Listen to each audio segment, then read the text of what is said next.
Hi and welcome to my YouTube channel. Oh, Nag-ano ko yeah! quick getaway ang tawag dito. Kasi 'di ba, it's summertime and a lot of people are going to the beach, which is good. Kaya lang sa akin parang gusto ko maiba naman. Kasi nakikita mo 'di ba ang mga kagubatan.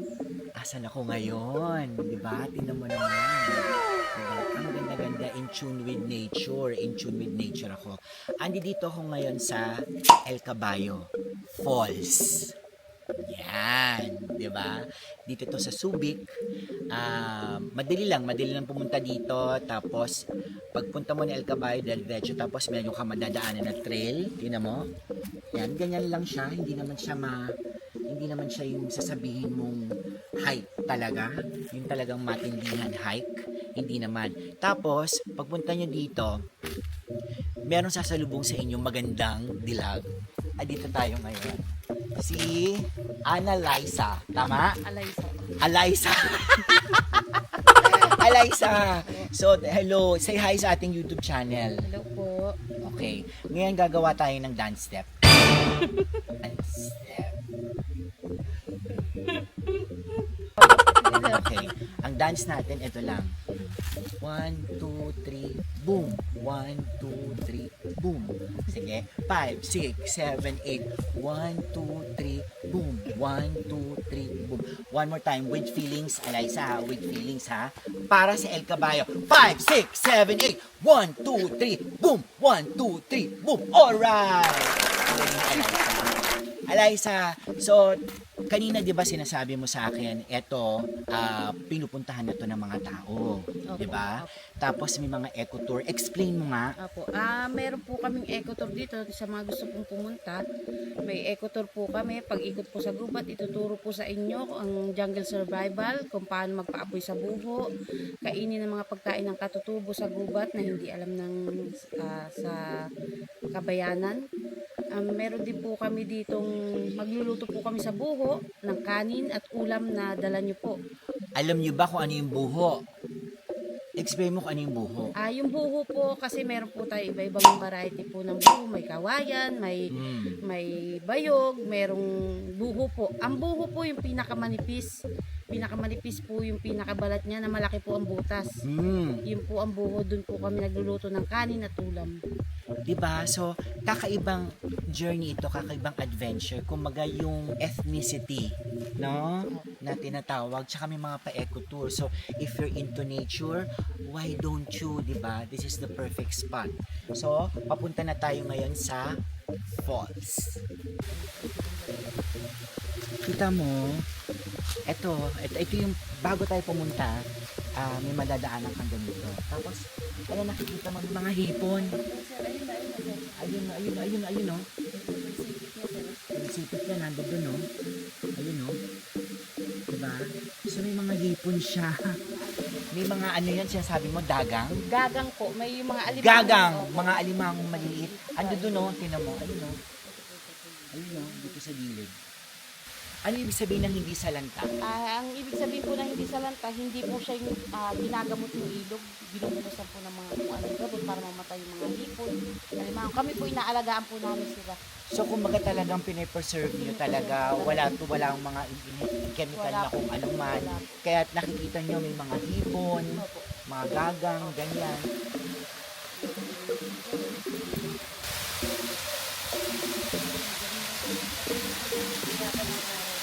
So, ito yung may isa pang falls, no? So, ito pa yung first fall. Diba? Pwede ko yung mag-ano dito. Pwede ba mag-picnic dito? Pwede po mag-picnic dito po. Pwede mag-picnic? Pwede po mag-picnic dito. Pwede po kayo mag-swimming, magdala ng pagkain. Pwede po. Okay. Alam mo, hindi siya, ganyan lang siya kasi hindi masyadong sisikatan ng araw. Pero malinis yan. Diba? Nakita mo yung gagubatan. Ayan, ha? Diba?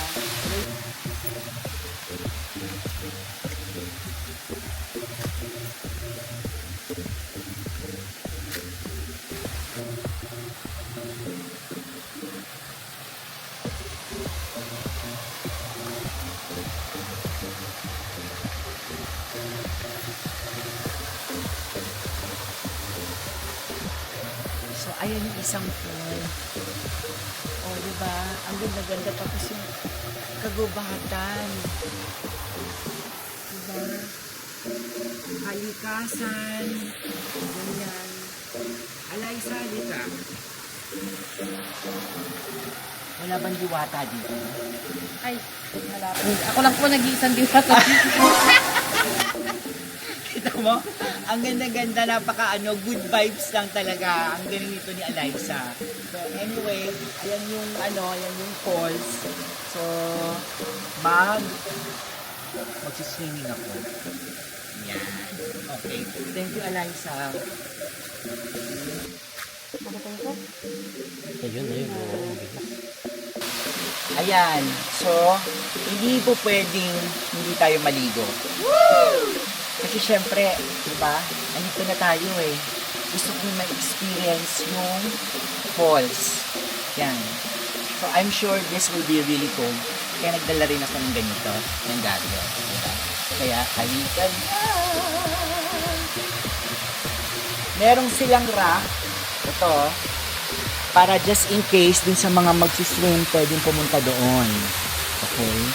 So, syempre ngayon, tag-init, kaya medyo ganyan yung falls. Pero I'm sure kapag hindi na summer, yung agos niyan, mas malaki. Okay? So, let's try to swim and I will enjoy this. Ito pala, itong falls na to, this is 15 feet. 15 feet. Tapos yung isa na nakita natin, mga ano lang daw yun eh, mga 4 feet. So, mas mababa yun. So, syempre mas dito tayo sa malalim, para mas malawak ng swimming. Di alam nyo naman ako, isa akong taong isda. Ang lamig! Woo! Malalim na nga. Malalim na siya. Malalim na siya. Kaya, time for us to swim, to enjoy this.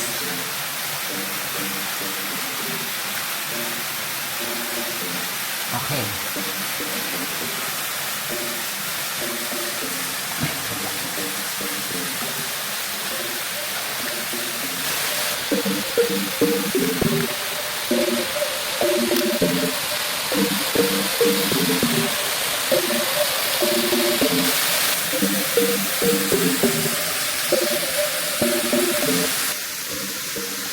Ang sarap ng tubig. In fairness. Ang fresh. Ang fresh. Ngayon, paano kaya ako makakakyat?